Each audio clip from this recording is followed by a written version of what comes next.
हम हमारी लाइफ में बचपन से वॉर की कहानियाँ सुनते बड़े हुए हैं। वॉर की कहानियाँ हमें शौर्य देती है, एक बलिदान सिखाती है। आज की कहानी हम ऐसे एक जवान से सुनेंगे कि जिन्होंने काफ़ी सारे मिशंस में और वॉर में पार्टिसिपेट किया था।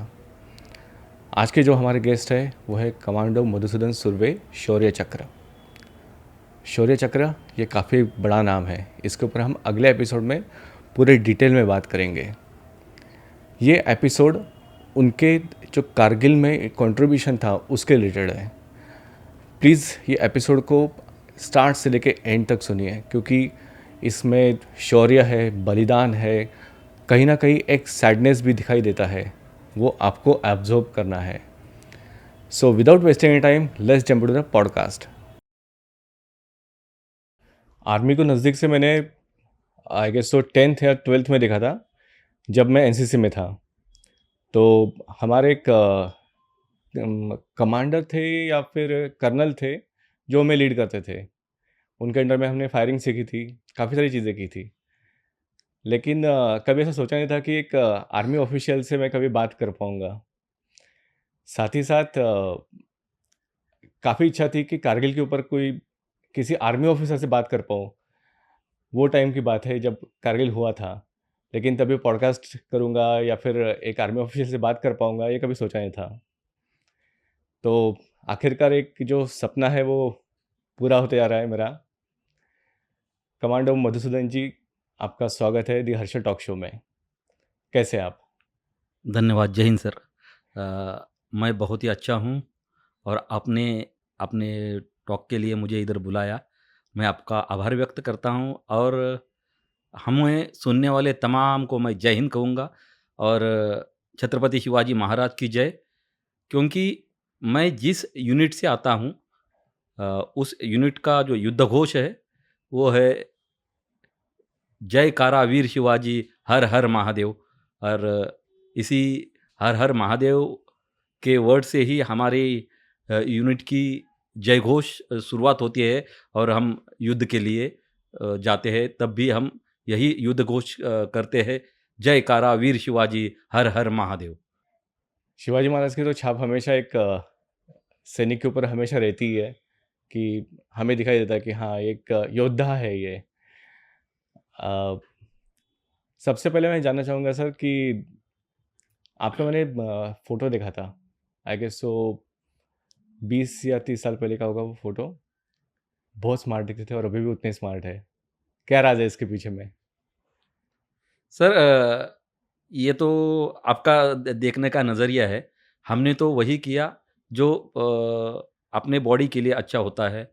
हमेशा प्रैक्टिस करते रहो, दौड़ते रहो, भागते रहो और अपना मन शुद्ध रखो, जो कि आपके कुछ आपको आगे प्रेरणा मिलती है उससे। और आपकी बॉडी जो है ना, बॉडी लैंग्वेज उससे सुधरती है और हम हमेशा खुश रहोगे तो आप अच्छे लगोगे, अच्छे दिखोगे।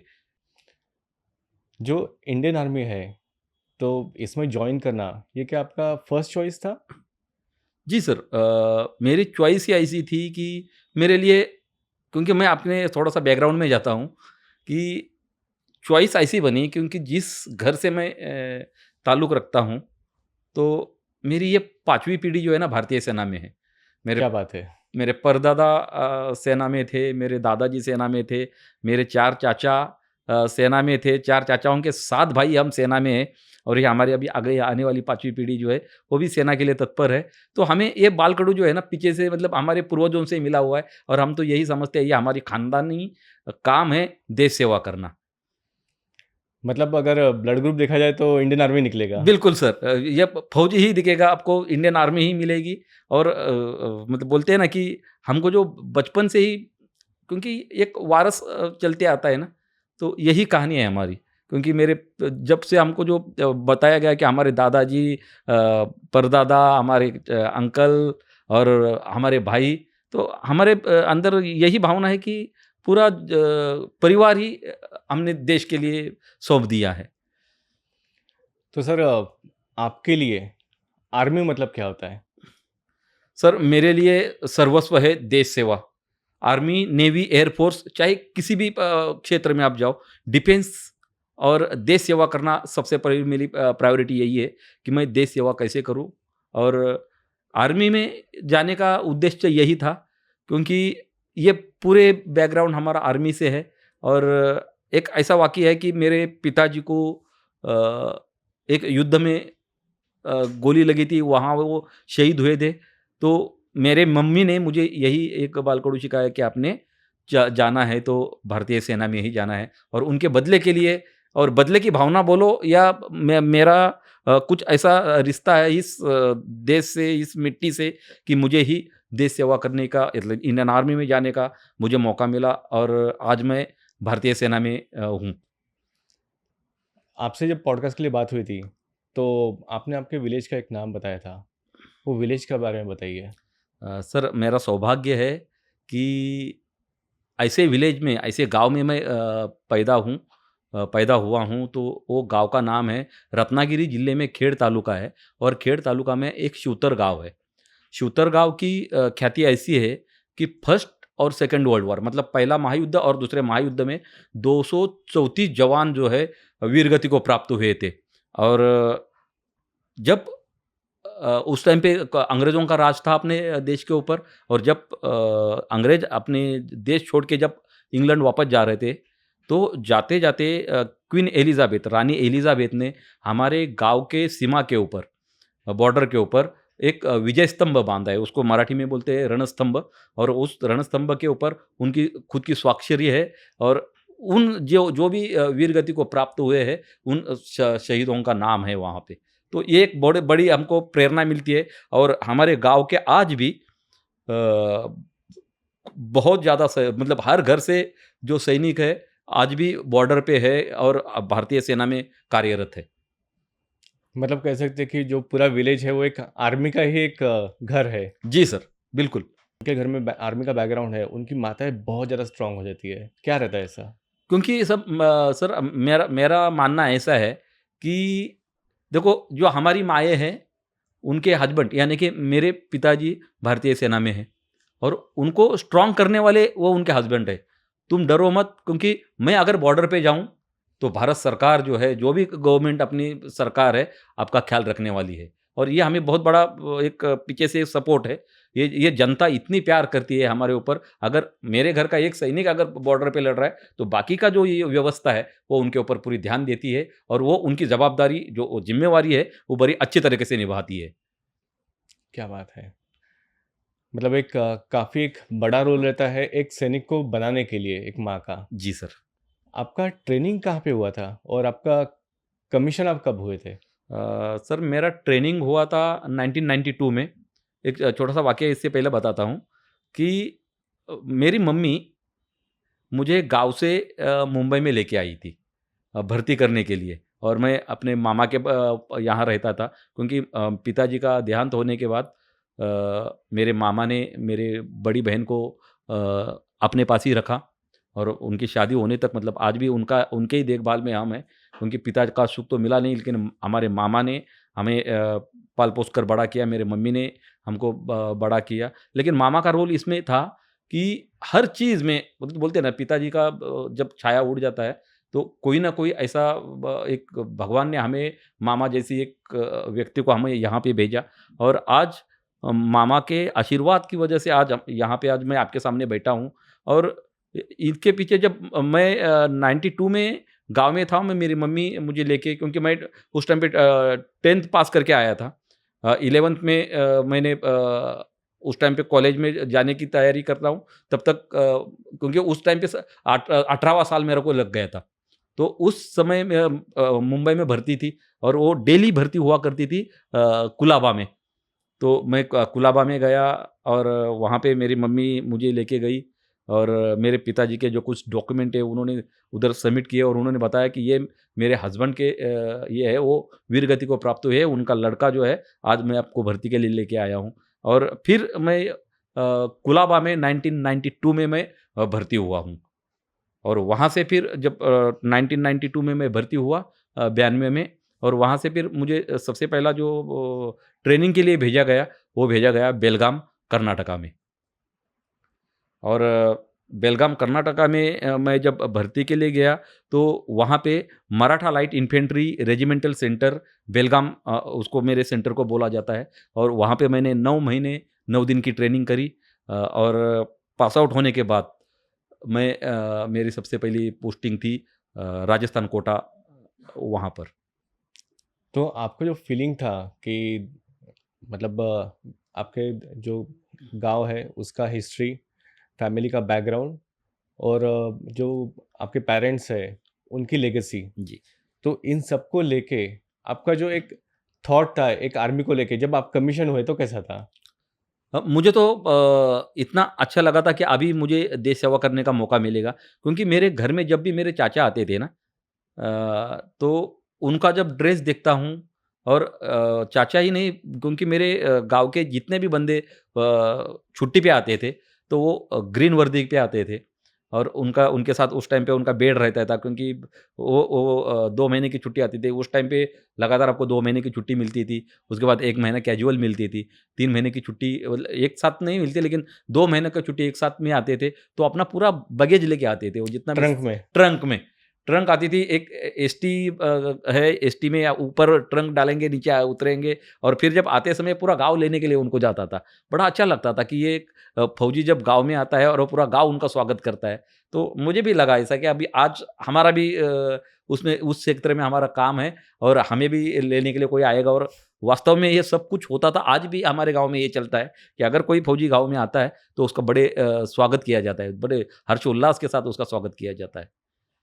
आपको अभी भी उतना ही रिस्पेक्ट मिलता है? बिल्कुल सर, अभी उससे तो ज़्यादा अभी रिस्पेक्ट मिलता है क्योंकि आज एक प्रेरणा स्थान मुझे गाँव के लिए बनने का मुझे मौका मिला क्योंकि जब मुझे आज क्योंकि मैं एक गैलेंट्री अवार्ड हूँ, शौर्य चक्र हूँ और जब मुझे आज की जब गाँव मुझे देखता है तो बड़े मतलब एक अधिकारी के रूप में या एक गैलेंट्री अवार्ड के रूप में क्योंकि एक रत्नागिरी जिले में मैं अकेला एक ऐसा सैनिक हूँ जो शौर्य चक्र हूँ।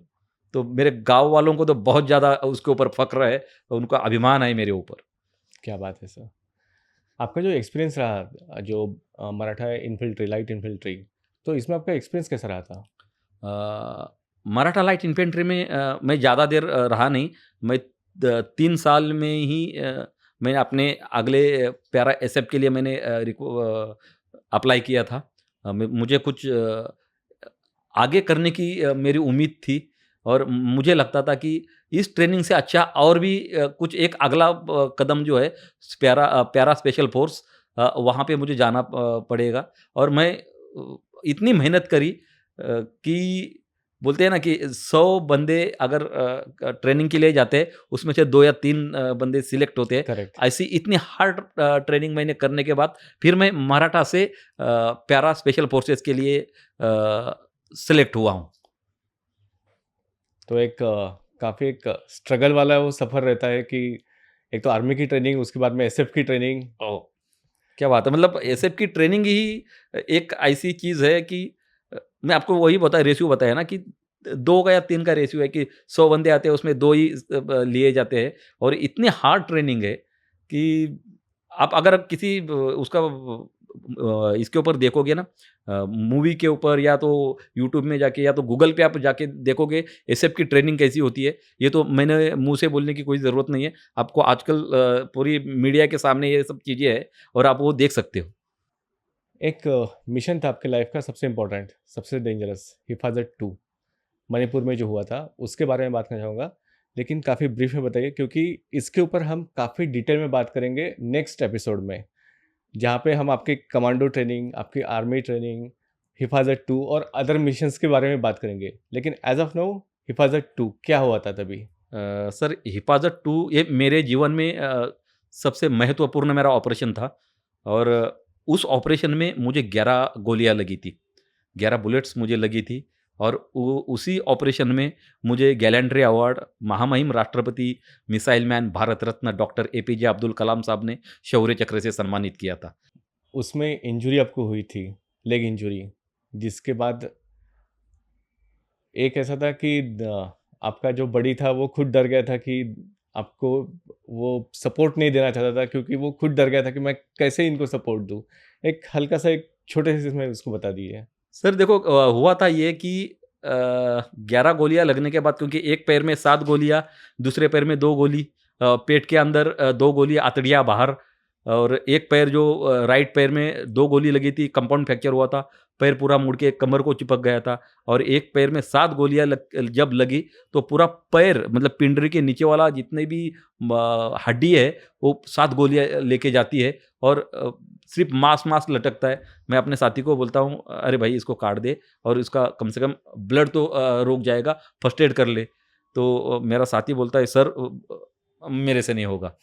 मैं अपने हाथ से मेरा पैर जो है घुटने से अलग कर देता हूँ, उसको फर्स्ट एड करता हूँ, और उसके बाद की कहानी आपके अगले वाले आने वाले एपिसोड में मैं पूरा आपको कहानी पूरी बता दूंगा। बिल्कुल सर।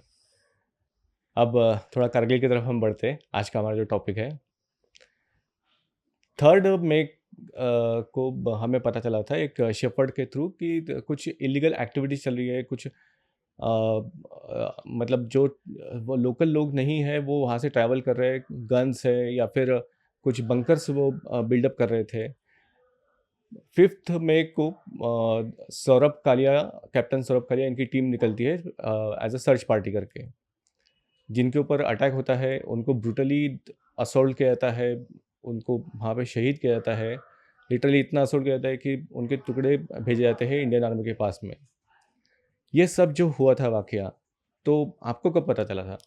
सर उस टाइम पे मैं था छुट्टी पे। छुट्टी पे होने के कारण हमें तो सिर्फ ये टीवी के ऊपर समाचारों में देखा जाता था ये चीज़ें, और ये जब हमने देखा तो मेरे यूनिट से मुझे टेलीग्राम आया कि आपने तुरंत ज्वाइन करना है यूनिट में, क्योंकि ऑपरेशन जो विजय, अभी अभी तो उसका नाम विजय रखा गया, तो लेकिन बोला कि कारगिल में आपको लड़ाई के लिए जाना पड़ेगा और आप तुरंत यूनिट में रिपोर्ट करो। कौन अभी सी तारीख को आपको आया था? मुझे आया था 8 या 9 तारीख को, और फिर हम तुरंत जैसे टेलीग्राम मिला उसी रात मैं अपने गांव से निकला, मुंबई में मामा के पास आया, और जो भी उस टाइम पे मेरा यूनिट था जोरहाट में, और मेन बॉडी चली गई थी श्रीनगर में। तो हमें बोला गया था कि आपको श्रीनगर में रिपोर्ट करनी है, तो हमने वैसे ही आके पश्चिम एक्सप्रेस श्रीनगर के, मतलब जम्मू कश्मीर में जाती है, उसमें बैठ के हम जम्मू में जाके उधर रिपोर्ट किया। तब तक मेरी जो मेन बॉडी है जोरहाट से श्रीनगर तक हवाई जहाज से उधर पहुंच गई थी, और हमने जाके ज्वाइन किया मेरे यूनिट को श्रीनगर में। जोरहाट कहाँ पे आता है? जोरहाट आता है आसाम में, जोरहाट आसाम इलाका में आता है। तो आपका ओरिजिनल पोस्टिंग आसाम में था? आसाम में था। हम आगे बढ़े इसके पहले मुझे एक इम्पोर्टेंस बता दीजिए, स्ट्रेटेजिक इम्पोर्टेंस। कारगिल और द्रास, ये 2 सेक्टर है इनके। देखो सर, ये एक्चुअल क्या है, ये कारगिल डिस्ट्रिक्ट है, उसमें ये तालुका का बोलते हैं ना, वैसा ही है। द्रास, पंद्रास, मॉस्को वैली, ये जो उधर के जो वैलीज है उनको ये छोटे छोटे टुकड़ों में बांटा गया है। और कारगिल, चूंकि कारगिल एक तालुका है, और उस कारगिल में जब लड़ाई लड़ी तो उस टाइम पे क्या था, मॉस्को वैली में पूरा उस टाइम पे जो, क्योंकि वो उस टाइम पे वक्त तो ऐसा था कि पूरा बर्फ पिघलने का टाइम था, बर्फ से भरी हुई पूरी पहाड़ियाँ, और उन पहाड़ियों के बीच में हमारे लिए जो टास्क था वो था द्रास सेक्टर में, और हम श्रीनगर से द्रास में आए थे। और उस टाइम पे उधर का जो टेम्परेचर था -16 डिग्री। जब हम जोरहाट से निकले थे, क्योंकि मेरा यूनिट जब जोरहाट से निकला था, मैं निकला था अपने गांव से, और गांव का उस टाइम पे मई महीने का जो टेम्परेचर होता है वो 32 डिग्री के करीब होता है। करेक्ट। तो वहाँ से जब हम निकले और जब आके श्रीनगर तक, तो टेम्परेचर ठीक था श्रीनगर में, मेरे हिसाब से कुल 16-17 डिग्री सेल्सियस डिग्री उस टाइम पे नॉर्मल टेम्परेचर हुआ करता था उस टाइम। वहाँ पे हम पहुँचने के बाद जब ऊपर चढ़े, श्रीनगर के ऊपर जब कारगिल की तरफ द्रास, पंद्रास की तरफ हम चढ़े, जैसे जैसे हम ऊपर चढ़ रहे हैं, हाई एल्टीट्यूड पे जा रहे हैं, और वहाँ से वैसे वैसे टेम्परेचर एकदम डाउन होता गया और जब हम पहुँचे वहाँ पे, तो वहाँ पे -16 डिग्री तक पहुँच गए थे हम। तो मुंबई, मुंबई से श्रीनगर, श्रीनगर से द्रास, द्रास। ये जो पूरा आपका सफ़र रहा, तो इसमें आपके थॉट प्रोसेस क्या थे और आपके फैमिली के थॉट प्रोसेस क्या थे? क्योंकि स आप वॉर पे जा रहे थे। हम घर से जब निकले ना, तो घर वालों को तो यही बोलते हैं ना कि माँ को लगा बेटा लड़ाई के लिए जा रहा है, वाइफ़ को लगा मेरे हस्बैंड लड़ाई के लिए जा रहे हैं। तो एक कुमकुम तिलक करते हैं। एक आज आज भी वही एक रीत है कि आज आप घर से भी बाहर निकलते हैं तो दही और अ शक्कर लेके। शक्कर लेके हम खा के बाहर निकलते हैं। तो हमारे इसमें हमारे परिवार में ये जब कोई भी हमारे भाई है, जब छुट्टी से जब अपने यूनिट में जाते हैं तो उनको कुमकुम तिलक किया जाता है। आरती उनकी पूजा की जाती है। वैसे ही मेरी आरती की गई, पूजा की गई और पूरे गाँव ने क्योंकि उस टाइम पे मैं छुट्टी पे था तो पूरे गाँव ने हमारे छोड़ने के लिए उस एसटी तक आए थे। कुमकुम तिलक करके मुझे वहाँ से विदा कर दिया था। लेकिन जब मैं ट्रेन में बैठा तब क्योंकि मुझे एक ऐसा आनंद हुआ था कि अभी लड़ाई लड़ने का क्योंकि एक फौजी का तो यही एक कर्तव्य है, जिस दिन आप वर्दी पहनते हो तो उससे बड़ा सौभाग्य क्या है कि आज मुझे लड़ने का मौका मिलेगा, आज मुझे फायर करने का मौका मिलेगा। एक्चुअल जो युद्ध कैसा होता है, आगे सामने वाला दुश्मन कैसा हम मारेंगे, वही सिर्फ़ भावना तो यही थी कि आज मेरे को लड़ाई लड़ने का मौका मिलेगा। मुझे मिलिटेंट या मतलब मिलिटेंट नहीं है उस टाइम पे तो वो तो युद्ध के लिए आगे वाला जो पाकिस्तान था, उसके साथ हमारे युद्ध होने वाला था और उसके लिए तो बिल्कुल बोलते हैं ना कि मन से हम तैयार होके गए थे। जम्मू या फिर श्रीनगर, यहाँ पे आपका पहले भी कभी पोस्टिंग हुआ था? जी नहीं, मैं फर्स्ट टाइम में ही क्योंकि उस टाइम पे मेरा जो यूनिट था, हम तो नॉर्थ ईस्ट में रहते थे उस टाइम पे। नॉर्थ ईस्ट में सबसे ज़्यादा जो उस टाइम पे ऑपरेशन हुआ करते थे क्योंकि उस टाइम पे मिलिटेंसी सबसे ज़्यादा थी। आसाम, कोकराझार और नागालैंड इस इलाके में बहुत ज़्यादा मिलिटेंसी थी और हमारे यूनिट को जो टास्क था पूरे नॉर्थ ईस्ट को सँभालने का टास्क हमारे 21 पैरा स्पेशल फोर्सेस वागनक को था और उस पूरे नॉर्थ ईस्ट में 7 सिस्टर्स के लिए एक ही यूनिट थी, एक ही स्पेशल फोर्सेस की यूनिट थी और वो थी 21 पैरा स्पेशल फोर्सेस वागनक। मतलब एक तो आपके लिए टेरेन अलग है, टेम्परेचर अलग है और डायरेक्टली वॉर के ऊपर में। जी, मतलब तीनों फ्रंट से आपको फिज़िकली भी और मेंटली भी आपको लड़ना था। जी। जब आप द्रास में गए, कारगिल में गए, तब भी वहाँ पे कंडीशंस कैसी थी? मतलब जो दुश्मन था पाकिस्तान की कंडीशन कैसी थी? कितने स्ट्रैटेजिक लोकेशंस पे थे? प्लस वेदर कंडीशन और कितने मैसिव होते गए, कितना डिफर होते गए? सर उधर का वेदर एंड वहाँ का एटमॉस्फेयर या बोलेंगे हम वहाँ का टेरेन जो है वो कैसा था तो हमारे लिए बिल्कुल डिफरेंट था। क्योंकि हम नॉर्थ ईस्ट में दलदल वाले इलाके में हम रह चुके थे, उमस वाले इलाके में रह चुके थे। लेकिन इसका अनुभव हमें नहीं था। क्योंकि ये माइनस और बर्फ़ का कभी कभी भी हमारे साथ ऐसा क्योंकि उस टाइम पे मेरी सर्विस ही कितने 6 या 7 साल हुई थी। और हमारे जो सीनियर्स हैं, वो बताते थे क्योंकि उन्होंने ये सब कुछ चीज़ें की थी। ऑपरेशन मेघदूत उन्होंने किया था। मेघदूत यानी कि सियाचिन ग्लेशियर सीजन वहाँ ग्लेशियर, पे वो करेक्ट। रह चुके थे। अब लेकिन उनका जो अनुभव था वो कभी-कभी हमें बताते थे कि ऐसा बर्फ़ में ऐसा चलना होता है, ऐसा हैपो होता है, एक बीमारी है वहाँ पे कि आप ज़्यादा देर चलोगे बर्फ़ में अगर जूते निकालोगे, अगर बर्फ़ में अगर आप कपड़े निकालोगे तो आपको जो बीमारियाँ हैं वो बहुत ज़्यादा जल्दी पकड़ लेती है। तो आपने जो बाल काट के जाना है क्योंकि बालों की वजह से फिर आपको जुए हो सकते हैं या तो आपका पूरा गंजापन आ सकता है। तो जाते समय आपको बाल काट दो और जो बालकलावा या आपका जो टोपी जो हम डालते हैं कान तक, उसको उसका इस्तेमाल करना होता है। और ऐसे ये चीज़ें हमारे सीनियर्स हमको बताते थे और ये जब हम उधर गए तो एक्चुअल में हमने ऑन ग्राउंड ये चीज़ें हमने देखी है। हमने उसके ऊपर हमने प्रयोग किया है चलने का और उनके साथ टेरेन के साथ मिलने का हमने बड़ा कोशिश की वहाँ पे। द्रास में जब आप गए थे फर्स्ट टाइम, तब आपका रिपोर्टिंग क्या होता है? मतलब आपको ब्रीफिंग क्या मिली थी? सर हम क्योंकि हमारा यूनिट के ब्रीफिंग जो होती है वो कमांडिंग ऑफिसर को होती है, सीओ साहब को होती है और सीओ साहब को जब उधर से ब्रीफिंग मिली कि आपको तोलोलिंग के ऊपर जाना है, तो पूरे यूनिट को हमको तोलोलिंग नहीं दी थी। हमारी 4 टीमें गई थी। 4 टीमों में से मेरी मेरी टीम जो थी, एक पर्टिकुलर चार्ली टीम थी। उनको जो एक टास्क दिया था कि आप जाओगे द्रास सेक्टर में। एक टीम को, अल्फा टीम को दिया था मॉस्को वैली, और दूसरे टीम को, और एक उधर की एक टीम है, उनको और एक वैली में भेजा था। ऐसे 4 टीमों को हमारे अलग-अलग टास्क दिए थे, और उसमें से मेरी टीम को जो दिया था, वो दिया था तोलोलिंग वाली, जो 19,000 फीट के ऊपर थी।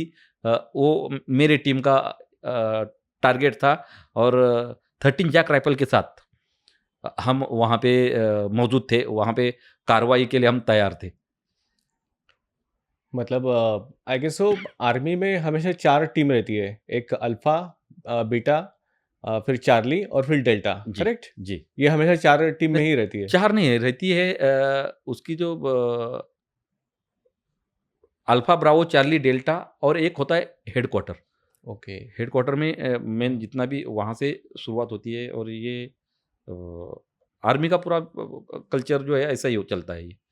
कोई ना कोई उसके ऊपर कमांड करेगा, मुझे और लगा बेटा थी वो, ब्रावो टीम होगी, ब्रावो टीम ब्रावो थी, टीम। करेक्ट। तो जनरली जो आपका ब्रीफिंग होता है, मतलब वॉर सिनेरियो रहे या फिर नॉर्मल सिनेरियो भी रहे, तो उसमें ब्रीफिंग में क्या-क्या डिस्कस होता है? सर, ब्रीफिंग में हमारा सैन मॉडल बनाया जाता है। सैन मॉडल का मतलब होता है कि पूरा जैसी जैसी उधर की जो स्थिति है, वैसे ही हमको ग्राउंड में हम मिट्टी का एक सैंड मॉडल बनता है, और उसमें पूरी हमको प्रॉपर ब्रीफिंग दी जाती है कि आप कहाँ से जाना है, आपने कहाँ पे आना है, और आपका टाइम प्लान, आपका वेट, उधर वेदर का क्या अनुभव है, मतलब वेदर क्या बोलता है, उस हिसाब से पूरा आपका टाइम प्लान किया जाता है। आपका बैटल लोड आपको किया जाता है, मतलब कितना लेके जाओगे, क्योंकि उस टाइम पे लड़ाई की हालत में जब आप जाओगे, तो कोई भी सैनिक कभी आपका खाने के ऊपर ज़्यादा ध्यान नहीं देगा।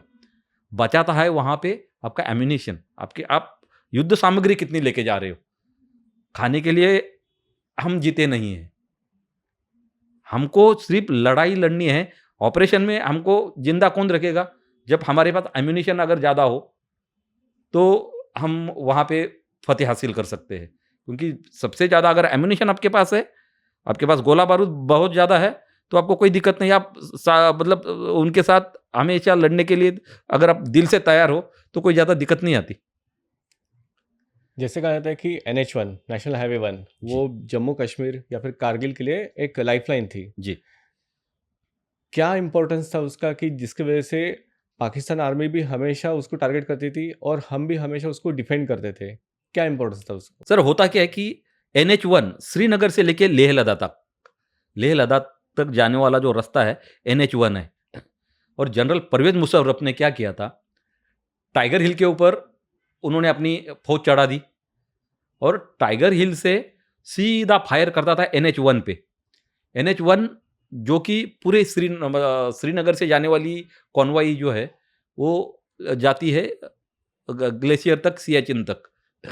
और जाते समय वो क्या करती है कि पूरा अपना राशन, जितना भी राशन जो उधर पहुँचने वाला होता है, वो उसी रूट से जाता है, क्योंकि उस टाइम पे कोई दूसरा मार्ग था ही नहीं। इसलिए जनरल परवेज़ मुशर्रफ ने क्या किया था कि जितनी भी कॉनवॉय है, उनको बोला उन्होंने सब तोड़ दो, ताकि ऊपर वाली जो पहुँचने वाली रसद है, वो वहाँ पे पहुँचेगी नहीं, और वो आदमी ऐसे ही मर जाएँगे, और वो पाकिस्तान के साथ मिल जाएँगे। ये उनका सबसे बड़ा प्लानिंग था, जनरल परवेज़ मुशर्रफ का। और उन्होंने ये सोचा था कि ये जो हमारे जो खास को, वो तो बोल रहा था कि ये मुजाहिदीन है। मुजाहिदीन क्या होते हैं कि फ़िदायन अटैक करने वाले, मतलब अपने आप को खत्म करने के खत्म लिए? करने के लिए तैयार है, लेकिन मारेंगे हम इन काफ़रों को। काफ़र बोलते हैं कि जो हिंदुस्तानी है, वो पूरे काफ़र है, मतलब उनको मारना हमारा धर्म है। तो वो धर्म पागल लोग हैं, और हम तो देश प्रेम है, हमारा तो यही था, बोलते हैं ना, हमारे पास ये जज़्बा था कि तिरंगे के प्रति हर सैनिक, वर्दी के प्रति हर सैनिक, और वैसे ही तिरंगे के प्रति जितने भी हमारे देश के नागरिक हैं, उतने ही प्रेरित है कि तिरंगे को हम झुकने देंगे नहीं, और उसके लिए हमें चाहे कुछ भी करना पड़े। आपका जो फर्स्ट डे था द्रास में, वो कैसा था? अ, बहुत ही बोलते हैं ना कि दुखदायक था दिन, क्योंकि हम श्रीनगर से द्रास में पहुँचे, 15 में हम गए और शाम के 5-6 बजे थे। हमारा सामान डाउन हो रहा था। जो हमने टेंट लिए थे, टेंट लगा रहे थे और हमारे पंडित जी, क्या होता है कि आर्मी में सबसे ज़्यादा जो वैल्यू दी जाती है ना, कि आपका एम्यूनेशन डाउनलोड करो, उसके बाद आपका हथियार जो भी है, आप कोत बोलते हैं उसको, उसको डाउनलोड करो। उसके बाद लंगर चलता है, खाने का तैयारी होती है और सर्वधर्म स्थल यानी कि आपका मंदिर। अभी अभी मैं इधर आने के बाद अभी ये देख रहा हूँ कि बड़े-बड़े मंदिर, बड़े-बड़े मस्जिदें, बड़े गुरुद्वारे और ये सब कुछ चर्च। हमारे आर्मी में क्या होता है कि 10 बाई 10 का एक टेंट होता है और पूरे भगवान उसी के अंदर बैठते हैं। उनके अंदर उनको कभी दिक्कत नहीं आई है, हमको कभी किसी भगवान से, किसी धर्म से हमें कोई दिक्कत नहीं आई। हमारे लिए हम तो यही बोलते हैं कि धर्म ग्रंथ जितने भी हैं, सबके धर्म ग्रंथ है, एक लाइन पे ऐसे लगाए जाते हैं और खड़ा होता है वो तिरंगा होता है। और तिरंगे के प्रति जितने भी हम सैनिक हैं, वहाँ पे जाके नतमस्तक होते हैं उनके चरणों में। हम तिरंगों की सलामी करते हैं और सभी धर्मों का आदर हम करते हैं। हमने कभी ये नहीं सोचा कि हम इस धर्म का हूँ, मैं उस धर्म का हूँ। वहाँ पे सब धर्म का पूजा की जाती है और 10 बाई 10 के टेंट में पूरे भगवान बैठ जाते हैं। लेकिन इधर ऐसा नहीं है, तो कहने की बात मुझे ये है कि धर्म से बढ़कर और तिरंगे से बढ़कर मुझे कोई चीज़ नहीं लगती। और वो हम तिरंगे की लगाया उधर, मंदिर पूरा सेट आउट हो गया और ऊपर से एक बॉम्ब आया, जो कि हम वहाँ पे मंदिर की पूरी सेट कर रहे थे। ऊपर से एक बॉम्ब आया और हम जितने भी 4-5 बंदे जहाँ पे थे, उसमें से बीच में आके जब बॉम्ब गिरा, तो मेरे साथी उनकी छोटे-छोटे, मतलब बोलते हैं ना, बॉम्ब जब फटा तो फ्रेगमेंटेशन होता है। बॉम्ब का कितना बोलते हैं, अगर 50 किलो का एक बॉम्ब आता है तो इतना बड़ा बॉम्ब है वो, और जब फटता है ना तो पूरे छितड़े उड़ा देता है। मतलब 50 मीटर का एरिया जो है ना, पूरा बिल्कुल डाउन ही कर देगा, पूरा क्लीन करेगा वो। और ऐसे में जब वो बॉम्ब फटा और मेरे साथियों के जो टुकड़े जो है, छोटे-छोटे टुकड़े हमारे शरीर के ऊपर आके गिरे। और सबसे ज़्यादा दुःख इस चीज़ का लगा कि हमने अभी तक लड़ाई की शुरुआत नहीं की और हमारा वीरगति को, मेरे 4 साथी उसी दिन वीरगति को प्राप्त हुए थे। तो ये हमारे मतलब बोलते हैं ना कि एक शुभ काम होता है कि जब आप किसी ऑपरेशन में पहुँचते हो और कुछ अच्छी बात होती तो बड़ा अच्छा लगता है कि शुरुआत ही अगर हमारी अच्छी हो थी, गई है। अच्छी हो गई। लेकिन जब हम गए, पहले दिन ही हमारे 4 जवान वीरगति को प्राप्त हुए थे। मैं शहीद इसलिए नहीं बोल रहा हूँ क्योंकि शहीद एक जो शब्द है वो कुछ अलग बताता है और वीरगति शब्द जो है हमको भगवत गीता बताती है, गीता बताती है, रामायण बताता है। तो इसलिए मैं आपको वीरगति वाले मुद्दे पे ऊपर आपको बात बताई थी ये। वीरगति का मतलब क्या है? जो वीर होते हैं वो वीरगति को प्राप्त होते हैं, शहीद होते हैं वो शहादत देते हैं, मतलब वही है। लेकिन एक उर्दू का वर्ड है, एक है हमारे गीता का वर्ड। तो मैं तो यही बोलूँगा, क्योंकि मैं हिंदुस्तानी हूँ, क्योंकि मैं हिंदू हूँ, तो मैं ये बोलूँगा कि मैं वीरगति ही है। आई गेस ये आपका एक इमोशनल टर्निंग पॉइंट था कि जिसकी वजह से आप काफ़ी ज़्यादा शायद तक चार्ज अप हुए होगे। जी सर, क्योंकि हमने जब उधर तक पहुँचे थे, तो हमारी बड़ी उम्मीदें थी कि हम इस युद्ध में, क्योंकि हमको एक टारगेट मिला था कि तोलोलिंग जैसी पहाड़ी के ऊपर हमको फ़तेह हासिल करनी थी, विजय हासिल करना था। तो हम तो तैयारी में तो इसी में ही थे कि जब हम उतरेंगे, तैयारी होगी, अगले दिन ही जाना पड़ेगा, क्योंकि जब आप प्लस से माइनस में आओगे ना, तो आपका शरीर साथ नहीं देता है। आपको क्लाइमेटेशन करना पड़ेगा। 4-5 दिन का आपको वक़्त मिलता है कि आपको बर्फ़ में डायरेक्ट आप धूप से आओगे और बर्फ़ में जाओगे तो ये है कि आप बीमार हो जाओगे। लेकिन जब हम गए वहाँ पे, हमको कम से कम 3 दिन का वक़्त मिलना चाहिए था। लेकिन जैसे ही हम गए, उसी दिन हमारे साथी जो है वीरगति को प्राप्त हुए। तो हमको ये ज़्यादा टाइम नहीं मिला। फिर हमने ही, हमारे कुछ साथी, हमारे टीम के जो बंदे थे, वो हमने सबको इकट्ठे क हमारे सीनियर जेसो साहब ने इकट्ठे किया। और क्योंकि सभी नाराज़ थे। क्योंकि ये जो उनकी जो बॉडी थी, उनके छतड़े पूरे उड़े हुए थे और उनको हमने भेजना था 92 बेस हॉस्पिटल में। जो श्रीनगर में था, श्रीनगर में है वो। श्रीनगर में है।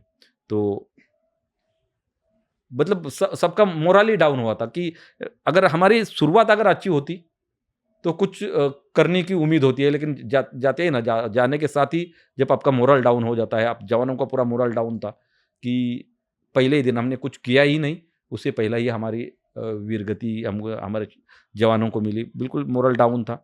लेकिन उसी टाइम पे हमारे सीनियर जीओ साहब, हमारे टीम कमांडर साहब, सीओ साहब का हेडक्वार्टर से जब पूरा वार्तालाप उनका हो गया, क्योंकि उस टाइम पे वायरलेस सेट के ऊपर हमारा, क्योंकि आर्मी का जो भी डिसिप्लिन है वायरलेस सेट के ऊपर आपका वार्तालाप होता है, दूरभाष के ऊपर। और ऐसे में तो फिर हमारी ये पूरी कहानी जब हमारे टीम कमांडर साहब ने सीओ साहब को बताई, तो फिर हमारे टीम कमांडर साहब ने बोला कि अभी हमको कुछ अलग करना पड़ेगा। तो कुछ कुछ साथी तैयार है क्या इस ऑपरेशन में अंजाम देने के लिए? तो हमारे जैसे कुछ हमारे और भी साथी थे, वो बोले, सर हम आए हैं, हमको हमारे साथियों का बदला लेना है। हमने ऐसा बदला लिया कि उस टाइम पे जो बताया गया था कि आप आईबी क्रॉस नहीं कर सकते, क्योंकि हमारे ऊपर जो नज़र था वो अमेरिका का हमारे ऊपर दबाव था कि आप आईबी मतलब इंटरनेशनल इंटरनेशनल बाउंड्री जो बॉर्डर। है आप नहीं पार कर सकते। हमने जब बोला सीओ साहब को, सर ये पाकिस्तान का एरिया है ही नहीं, ये तोलोलिंग जो इलाका जो है हमारे हिंदुस्तान का है, हम अपने इलाके में भी नहीं जा सकते क्या?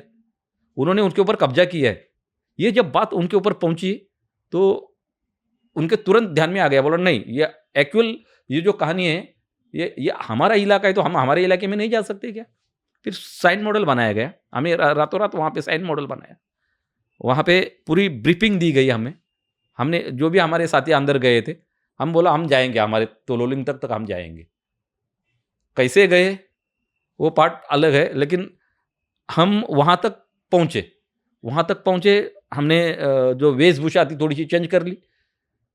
हम वैसे जिस उसी वाले इलाके से अपने बर्फ़ के सहारा लेके पहाड़ियों का कटाव से, मतलब क्या होता है कि पहाड़ी से अगर कटअप से जाओगे कॉर्नर से, तो आप ऊपर से दिखाई नहीं दोगे। करेक्ट। और जब, क्योंकि क्या पता है, एक आप कवरिंग मिल जाता है। कवरिंग मिल जाता है, क्योंकि वो ऊपर बैठे हैं, ऊपर वाले को अपने पैर के नीचे क्या होता है वो नहीं पता चलता, क्योंकि ऐसी पहाड़ी बिल्कुल खड़ी पहाड़ियाँ है और पूरी गंजी पहाड़ियाँ है, बर्फ से ढकी हुई है। व्हाइट वाला ड्रेस जो आप स्नो ड्रेस उसको बोला जाता है, वो पहन के जब हम चले, हम बाकायदा हमारे साथी जितने भी थे, हमने अपना बैटल लोड लिया, क्योंकि खाने का तो ज़्यादा सामान नहीं था, लेकिन हमारे पास एम्यूनेशन बहुत ज़्यादा था।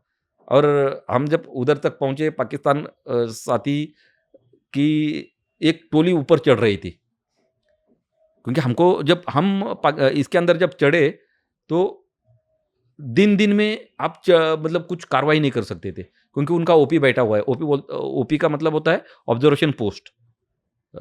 उनका हमेशा एक बायनोकुलर्स लेके कुछ जो पाकिस्तान के जो सैनिक हैं, वो बायनोकुलर्स लेके दूरबीन लगा के वहाँ पे हमेशा चेक करते रहते हैं 24 हॉर्स, क्योंकि हम भी वही करते हैं, क्योंकि ये एक एक रीत है फौज की कि आपका जब आप पोस्ट पे करते क्या हो कि सिर्फ आप निगरानी रखते हो अपने बॉर्डर की, तो वो भी वही करते हैं कि आपको दिन में कोई हरकत नहीं करनी है, आपने जो भी हरकत करनी है रात को करनी है, और रात के अंधेरे में आप जितना चल सके उतना चलने की कोशिश करनी होती है। हमने रातों रात जितने चलते रहे, जैसा दिन आया किसी पहाड़ी के नीचे छुप के बैठते थे, और ऐसे ही हम फिर अपने अपने एरिया में पहुँचे, जो पाकिस्तान ने हमको जो घेर के रखा था। हम जो पहाड़ी पाकिस्तान ने ले रखी थी, हम उनके नीचे पहुँचे, तोलोलिंग। तोलोलिंग के ऊपर। हम तो बेस में थे, नीचे डाउन में थे, ऊपर पाकिस्तानी सैनिक ऊपर टॉप में थे। एक एक तरफ भारतीय सेना सामने से कर रही है, हम पीछे से चले गए, पाकिस्तान की तरफ से चले गए, और हमने जो वेशभूषा करी थी सेम उनके सैनिकों की तरह करी थी। हम वहाँ पे गए, ऊपर से इधर से भारत सरकार के मतलब भारत के बोफोर्स के तोप आ रही है तोलोलिंग के ऊपर, इधर से हम जा रहे हैं, ऊपर से पाकिस्तानी सैनिक आ रहे हैं, उनको मार के जो है उनके आइडेंटिटी कार्ड, हमने हासिल करे थे, उनके हथियार हमारे पास मिल गए थे। तो ये सब कहानी हमने ये डेड बॉडियाँ उनके हम भारत में लेके आए थे, हिंदुस्तान में लेके आए थे। फिर हमने भारत सरकार को बताया था, जो उधर के हमारे जो सीनियर थे साहब, उनको हमने वो आइडेंटिटी कार्ड और बॉडियों के साथ उनको बता दिया था कि ये पाकिस्तानी है और नॉर्दर्न इन्फेंट्री के बंदे हैं ये। और बाकायदा हमारे जनरल साहब थे, वहाँ से लेफ्टिनेंट जनरल साहब थे, उन्होंने ये बॉडी अपने हेडक्वार्टर में रखी और उनको पाकिस्तान को बताया गया कि ये ऐसी कहानी है, आप अपने डेड बॉडियाँ लेके जाओ। वॉर में एक सबसे इम्पोर्टेंट रहता है कि कॉल साइन। कॉल साइन का नाम सुनते ही जो मेजर विक्रम बत्रा है वो याद आते हैं, क्योंकि न्यूज़ में काफ़ी चला था ये दिल मांगे मोर, ये जी। उनका कॉल साइन था। जी। आपका कौन सा था? सर हमारे यूनिट का जो होता है ना कि ये हर एक ऑफिसर्स का कॉल साइन होता है। अच्छा। जो हमारा टाइगर था, हमारे जो उस टाइम पे कमांडिंग ऑफिसर थे, उनको टाइगर बोला जाता था। और वो टाइगर था, केसी थे उनके, था उनका नाम था कीर्ति चक्र थे वो। तो बहुत बड़ा उनके पास अवार्ड था, गैलेंट्री अवार्ड थे कीर्ति चक्र, और वो उनके ऊपर लीड कर रहे थे। तो उनका जो प्लानिंग था, बहुत आले दर्जे का प्लानिंग था कि मेरा नुकसान भी ना हो और मैं सक्सेस भी हासिल करूँ। तो जो केसी जो कोड वर्ड था, उस कोड वर्ड के ऊपर ही हम पूरा ऑपरेशन लड़ते थे। पूरे आपके लाइफ में, आर्मी के लाइफ में, आपका जो कॉल साइन था सबसे पसंदीदा कौन सा था आपके लिए? मेरे लिए माइक माइक माइक का मतलब एम होता है। अब जैसे आपके अल्फ़ाबेट्स होते हैं ना, आप बोलते हैं ना A, B, C, D, E, F, ji.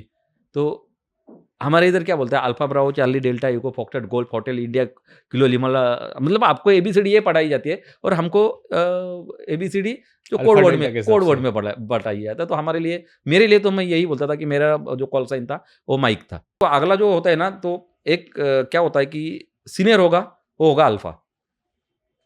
Alpha for mic, मतलब मैं बोलूँगा मतलब माइक फॉर अल्फा। मी मतलब मैं अल्फा के लिए कॉल कर रहा हूँ ये। अगर आपका होगा डेल्टा, तो डी आपका अगर नाम है, तो मैं आपको डेल्टा से बोलूँगा, माइक फॉर डेल्टा। तो ओके। ये कॉल साइन आपको सबको दिया था ही। अच्छा, मतलब मधुसूदन से एम एम और आ माइक से एम। हाँ, करेक्ट। ओके। जनरली ऐसा कहा जाता है कि जो वॉर हुआ है भारत पाकिस्तान का, तो उसमें जो कैजुअलिटी रेशो है 1:27 था, जी। क्योंकि पाकिस्तानी जो आर्मी थी वो काफ़ी एक हाई पोजीशन पे, सिक्योर पोजीशन पे, और ऊपर से सब तरफ निगरानी रख सकती ऐसे जगह पे वो बैठे थे। तो जो कैजुअलिटी रेशो था वो 1:27 था। मतलब अगर हमें एक पाकिस्तानी आर्मी को मारना है, उसके एक जवान को मारना है, तो शायद तक कि हमारे 27 जवान शहीद हो सकते थे। आपका एक्सपीरियंस कैसा रहा था? सर ये लड़ाई इतनी हाइट के ऊपर लड़ी गई थी, दुनिया की सबसे ऊंची हाइट पे लड़ाई लड़ने वाली ये जो थी 99 की कारगिल विजय की लड़ाई थी। और 19,000 फीट के ऊपर लड़ाई ये लड़ी गई थी। और वो भी ऐसी लड़ाई थी कि 19,000 फीट के ऊपर एक पाकिस्तानी सैनिक बैठा है और हम ग्राउंड में, हम नीचे से ऊपर 19,000 फीट हमको ऊपर चढ़ना है। तो आप ये सोच लो कि रेशियो वैसा ही था। आपने बोला कि 3% का जो रेशियो था, कि उन्होंने एक आदमी जो है, हमें हमारे 70 आदमी को मार सकता था, इतनी उसके पास कैपेसिटी थी।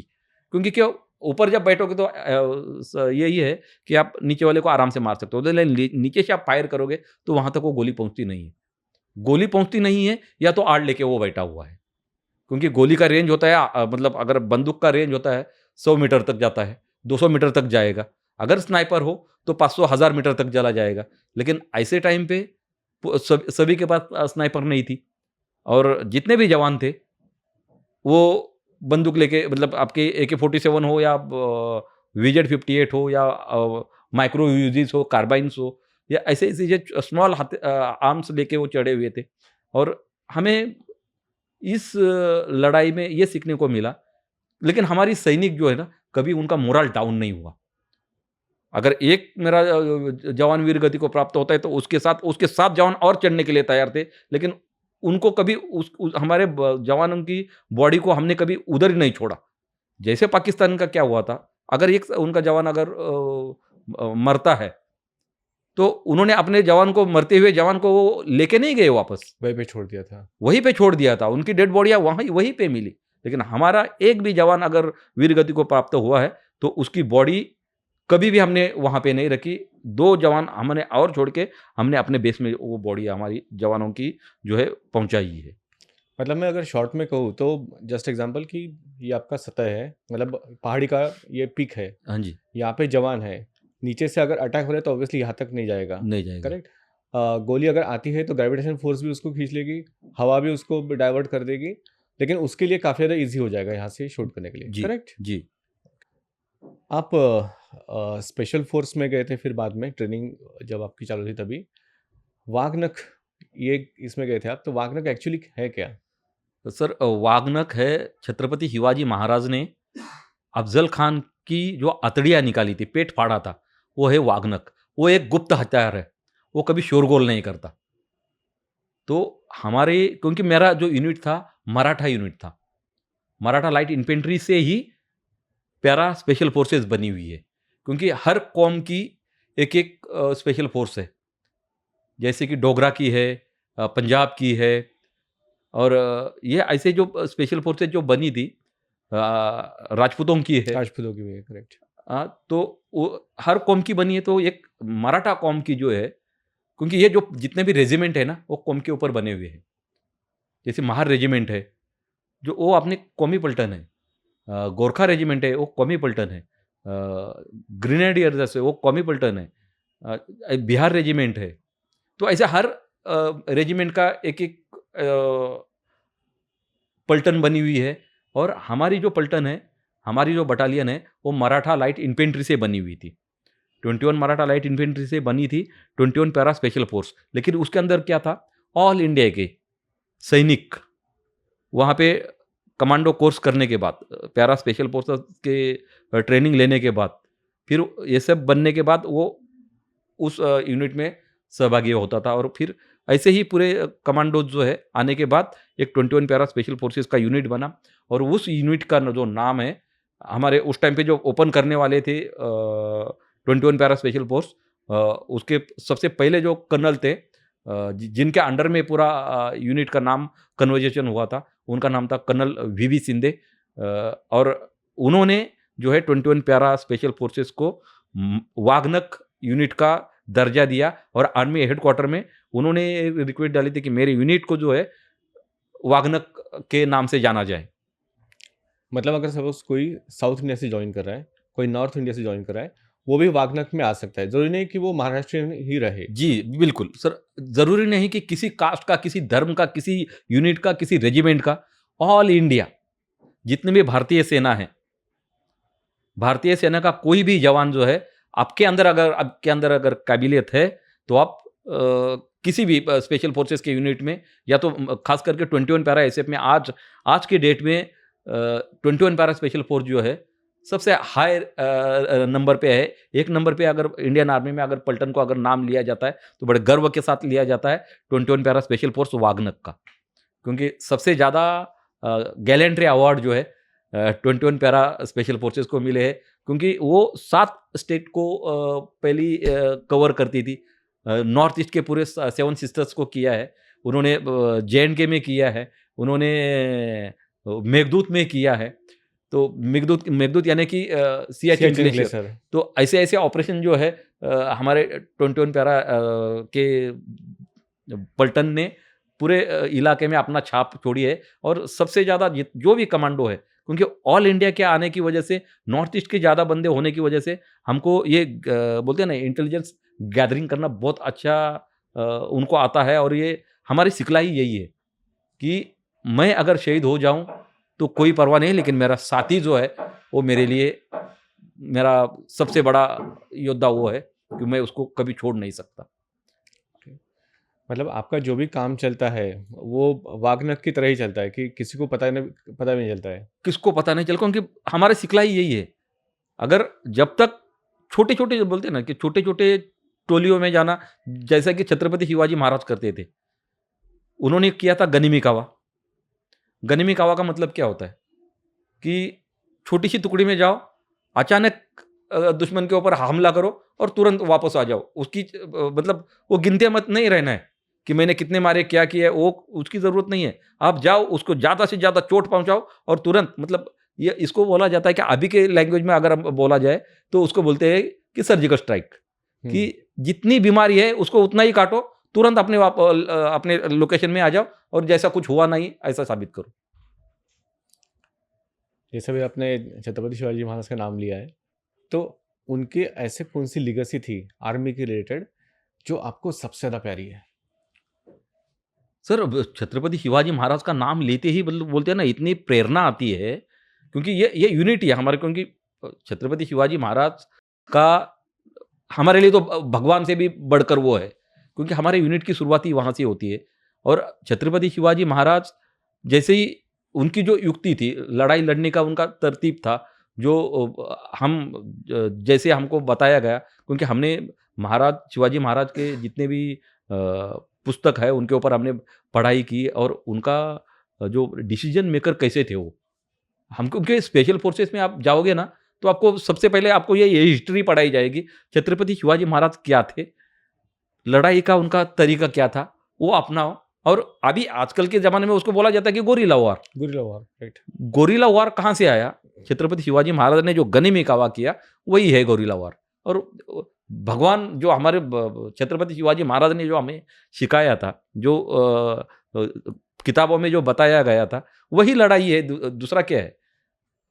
मतलब एक काफ़ी एक बड़ा प्रेरणा स्थान है। बहुत ज़्यादा।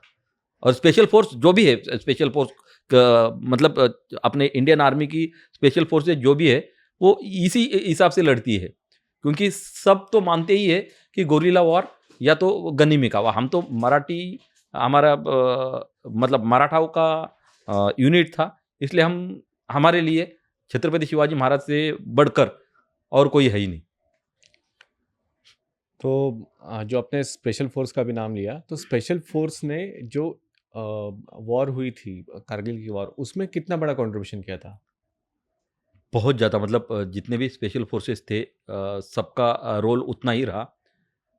और एक से बढ़कर एक, क्योंकि हमारे लिए एक टीम के लिए टास्क था, दूसरी 1 पैरा स्पेशल फोर्सेस को दूसरा टास्क था, 9 पैरा स्पेशल फोर्सेस को दूसरा टास्क था, 10 पैरा स्पेशल फोर्सेस को अलग टास्क था। छोटी-छोटी टुकड़ियों में, अब जो को पैरा स्पेशल फोर्सेस क्या करती है, कभी पूरी बटालियन कभी किसी के ऊपर अटैक नहीं करती। हमारा काम है छोटे-छोटे टुकड़ियों में जाना और ज़्यादा से ज़्यादा चोट पहुँचानी, और जितनी ज़रूरत है उतना ही काम हम करके तुरंत हम वापस आ जाते हैं, कभी दुश्मन के हाथ में नहीं लगते। जो तुरलिंग पे आपका पोस्टिंग हुआ था कि वहाँ पे आपको जाके वो पोस्ट पकड़ के रखनी थी, तो एक्चुअली आपका काम क्या था वहाँ पे? सर, हमारा काम जो था कि उनको मारना, उनको खदेड़ना, और फिर जितने भी पोस्टें हैं वो अपने कब्जे में करना। हमारे कब्जे में होने के बाद हम क्या करते थे कि इन्फेंट्री, जो नॉर्मल इन्फेंट्री है, उनको वहाँ पे स्थापित कर देते थे। वो तिरंगा, अपना झंडा उधर यहाँ पे लग गया, इसका मतलब है ये हमारा वहाँ पे कब्जा हो गया। और एक होता क्या था कि हमने जब लड़ाई लड़ी, क्योंकि इतने हाइट के ऊपर चढ़ने के बाद जब लड़ाई लड़ी, तो वहाँ से पाकिस्तानी सैनिक भाग रहे थे। भागे, बोलते हैं ना, ये भगोड़े है तो भगोड़ी है वो, कभी ज़्यादा देर तक नहीं रुक सकते वो। और वो बोलते हैं कि हम कौमी हैं, हमारे पास जज़्बा है, जज़्बा-बुज़्बा कुछ नहीं, ये साले भगोड़े हैं। हमने उनको भगाया, हमको मालूम है क्या उनके अंदर क्या हालात थे उनके। अरे अपने, बोलते हैं ना, हथियार तक छोड़ के भाग गए वो, और अपने डेड बॉडियाँ लेने के लिए अपने साथियों को उधर छोड़ के चले गए, बोल रहे कि हमें इनकी ज़रूरत नहीं है।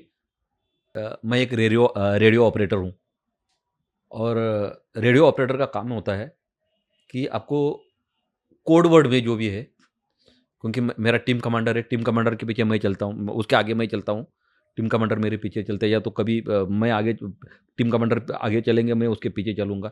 जो भी हमारी ऑपरेशन की जो सिचुएशन है, वो पूरे हमारे बेस में, हेडक्वार्टर को हमको बतानी होती है। और वो रोल मेरा था कि जो भी लड़ाई की जो भी हालात थी, जो भी कोड वर्ड थे, और कोड वर्ड से बात करने का काम मेरा था। और ऐसे ही जो बोलते हैं ना, रेडियो ऑपरेटर का मेरी भूमिका थी उस टाइम पे। तो सबसे बड़ा यहाँ पे प्रॉब्लम आता है कि आप जब किसी से बात करते हो तो ऑब्वियसली एक आवाज़ आती है, और कोई भी इसको सुन सकता है, और टिपिकली ऐसे पोजीशन में कि जहाँ पे दूर दूर तक कोई भी नहीं है, तो ऐसे कंडीशन में कैसे कम्युनिकेशन होता है? सर कम्युनिकेशन होने का देखो क्या होता है कि ये जो सैटेलाइट है ना, ये रेडियो सेट जो आप जो करते हो ना कि आपका जो मोबाइल मोबाइल। फ़ोन है, वो वहाँ पे फ़ौज में मोबाइल फ़ोन नहीं चलते। उधर उधर उसके ऊपर कोई कन्वर्सेशन नहीं होता। होता है radio set ANPRC, star V, HX या हाई फ्रीक्वेंसी जितने भी रेडियो सेट है जो ज़मीन से हवाई जहाज़ तक बात करते हैं, ऐसे-ऐसे रेडियो सेट हमारे पास है। और सीक्रेसी के ऊपर पूरी बात की जाती है, सीक्रेसी मोड के ऊपर बात की जाती है, पूरी कोड वर्ड में बात की जाती है और उसके अंदर क्योंकि मैं एक ऑपरेटर हूँ और ऑपरेटर को ये पूरी कोड वर्ड जो है आपको मालूम होते हैं, कैसा डिकोड कैसा करते हैं। अगर अगले वाले का मैसेज ये आता है कि उसमें अंदर वो लिख लेता है तो मैं उसको देखूँ, उसको पढ़ूँ, उसने क्या भेजा है मैसेज। और क्योंकि फ्रीक्वेंसी के ऊपर ये सब कुछ होता है। आपका जैसे कि आपका मोबाइल नंबर है, वो ऐसे एचएफ फ्रीक्वेंसी में होता है, हाई फ्रीक्वेंसी में होता है। एक होता है वीएचएफ, वेरी हाई फ्रीक्वेंसी में होता है। एक होता है अल्ट्रा हाई फ्रीक्वेंसी होती है। तो ये फ्रीक्वेंसी के ऊपर आपके रेडियो सेट पूरे चलते हैं और जो अगला वाला जो मैसेज भेज रहा है, किस लैंग्वेज में मैसेज भेज रहा है। तो ये आपको कोड डिकोड करना आना ज़रूरी होता है और ये हमको ये सब सिखलाई मिल जाती है वहाँ पे। और ये जब पूरी आपको जब डिकोड करना आ जाएगा तो आपका जो बात करने का जो आपने जो किया है, जो जो मैं कोई कोड हूँ देता हूँ, तो जो मेरे बेस में जो बैठा हुआ जो मेरा सैनिक है, जो मेरा भाई है, वो अगर मैंने उसको बोल दिया, तो वो उसको अपने लैंग्वेज में लिखवा के डिकोड कर लेगा वो। डिकोड कर लेगा और फिर वो मैसेज अपने सीनियर को बता देगा, अपने ऑफिसर्स को बताएगा। 14th मई जब एक ऑफिशियल वॉर डिक्लेयर हुआ था, जी, तो 26 जुलाई तक का ये जी। चला।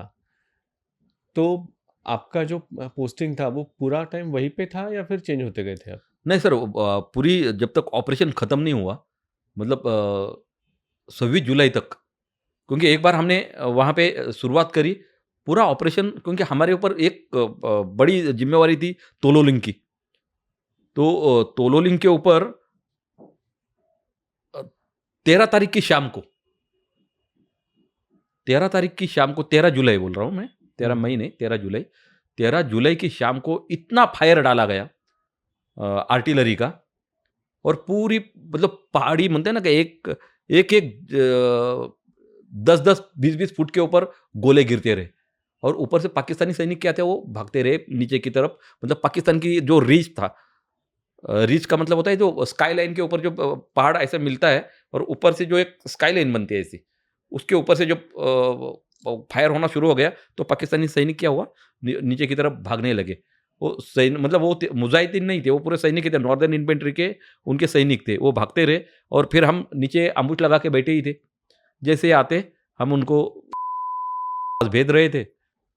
तो इतना बड़ा ये टाइम स्पैन था कि करीबन ऑलमोस्ट 2 महीने के ऊपर का टाइम स्पैन आप एक ही जगह पे थे। जी, सबसे बड़ा इम्पोर्टेंट क्वेश्चन आता है कि जो लाइफ सेविंग जो चीज़ें रहती है, जैसे हमारे क्लोथ्स हो गए, वो सपोज़ ख़राब हो गए, फट गए कहीं पे, या फिर हमें खाना लगता है, पानी लगता है, तो इन सब चीज़ों का कैसे क्या ट्रांसपोर्ट होता था?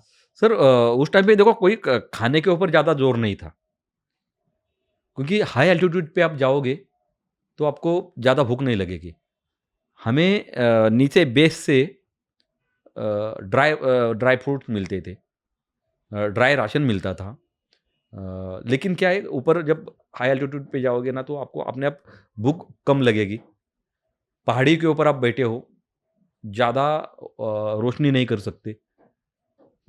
जब आप बैठे हो तो गोला और क्या उसको बोलते हैं बंदूक की आड़ से आपको छुप के बैठना होता है। पूरे संगड़ संगड़ यानी कि छोटे-छोटे पहाड़ियों के ऊपर बंकर बनाने होते हैं और उस बंकरों में आपको रहना होता है।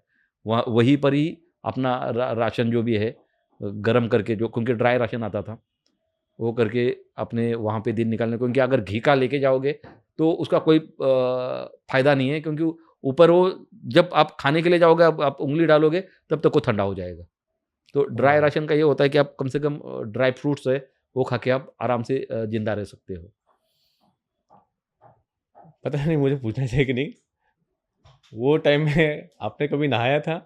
जी नहीं क्योंकि क्या होता है सर ऐसे बर्फ़ में जब आप जाओगे ना, तो वैसे भी आपको नहाने का टाइम नहीं मिलता और आप कपड़े आप उतारोगे तो आपको निमोनिया हो जाएगा। क्योंकि हवा इतनी नॉट में चलती है, इतनी हवा जब चलेगी ना तो आपके कान फाड़ देगी, आपका शरीर जो है ना वो फटना शुरू हो जाएगा। इतना ज़्यादा हवा चलती है उधर की और ऐसे में आप शरीर का कोई भी आप कपड़ा है वो खोल नहीं सकते। जैसे मैंने कहा था कि 14 मई से ये वॉर चालू हो गई थी, तो 14 मई के बाद में जो भी कुछ रेस्ट ऑफ भारत में हुआ था, वो आपको पता चल रहा था कि क्या-क्या हो रहा है? लाइव अपडेट आपको मिल रही थी? जी नहीं, हमें क्योंकि ऊपर जब हम लड़ाई में जब एक बार शुरू हो गई, तो उसके बाद हमारा घर से कोई ताल्लुक नहीं था। क्योंकि अब हमारा लेटर भेज नहीं सकते थे क्योंकि उस टाइम पे मोबाइल नहीं थे। 99 में मोबाइल नहीं थे। करेक्ट। सिर्फ़ टेलीग्राम चलते थे या लेटर चलते थे या तो कभी एसटीडी में करके अब अगर कभी मिल गए तो उस टाइम पे हमें लेटर से हम सिर्फ़ घर में बता सकते थे लेकिन ऊपर ऐसे हालात में हम थे तो वहाँ पे लेटर लिखने का भी टाइम नहीं मिलता था।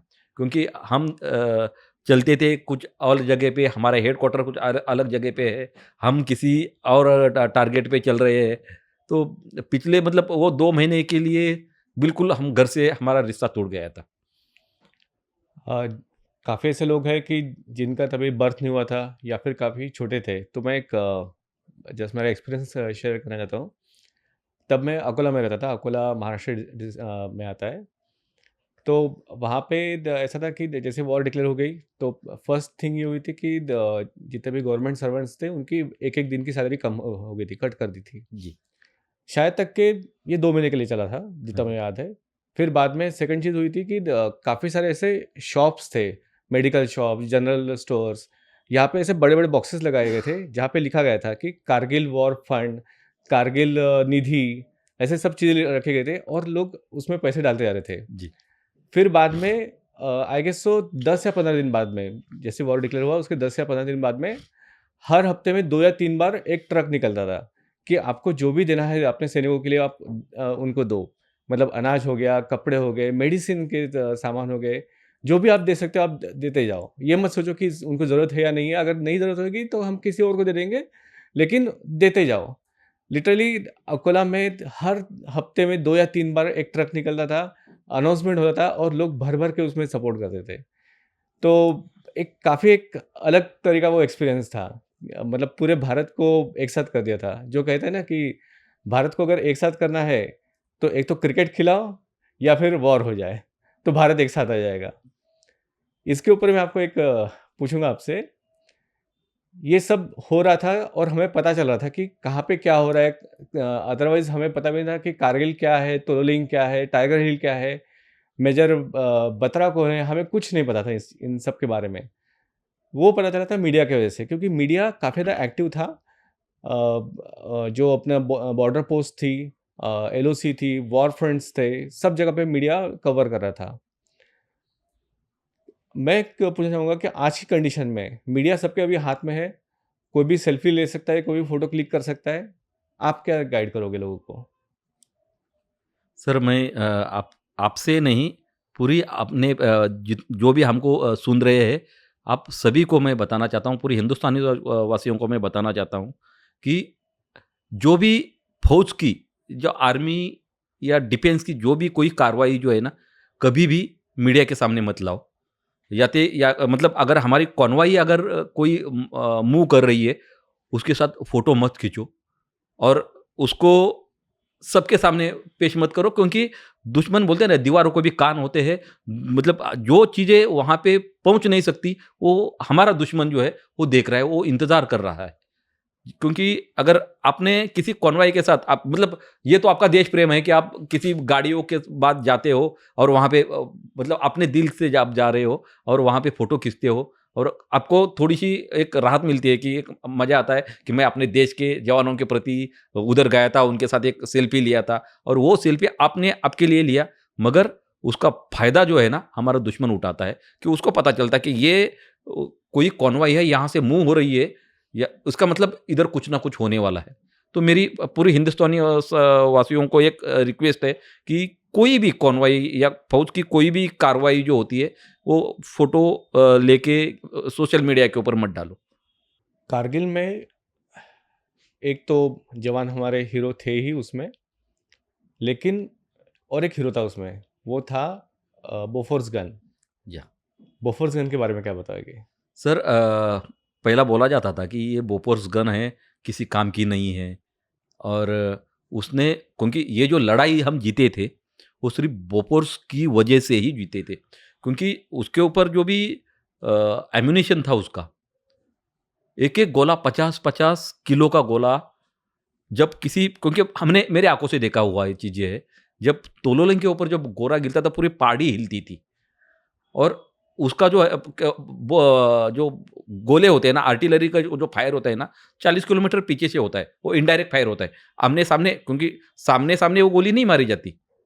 उसका उसका जो ग्रिड रिफरेंस निकालने का जो तरीका होता है, वो जो उधर के जो कैप्टन होंगे या तो मेजर होंगे या तो उनके साथी जो वर्कआउट करके जो गोले को मारा जाता है, क्योंकि एक ओपी जो है आपका ऑब्जर्वेशन पोस्ट जो है, आपकी उस इलाके में बैठती है, उस पहाड़ी के ऊपर बैठती है और वो आपको बताता है कि गोला राइट साइड में डालो आगे 100 मीटर आगे डालो, 100 मीटर पीछे डालो क्योंकि फायर जो होता है तो एक एक ही जगह पे पर्टिकुलर एक जगह पे नहीं होता। दाहिने-बाएँ, आगे-पीछे चारों तरफ उसको फायर किया जाता है और वो फायर जब एक गोले मतलब बोपर्स ने इतना बड़ा काम किया था कि पाकिस्तान के छक्के छूट गए थे उसमें और उसका फ़ायदा आज हम बोल रहे हैं कि बोफोर्स और चाहिए हमारे लिए। बहुत कामयाब हथियार है और उसने हमें जीत दिलाई थी। जब एक गोला गिरता है कहीं पे, तो एग्ज़ैक्टली क्या होता है वहाँ पे? अंधेरे में जब आप बैठे हो और गोला जब आता है तो गोला करता क्या होता कैसा है तो वो जाता है पहला हाइट के ऊपर। करेक्ट, हाइट के ऊपर जाता है और फिर वहाँ से दोबारा अपने नीचे में आता है। नीचे में आता है। पहला जाएगा उस हाइट के ऊपर जाएगा, फिर उधर से मुड़ेगा और फिर नीचे डाउन की तरफ आएगा। जब नीचे की तरफ आता है, तो आपको पता चल जाता है उसका।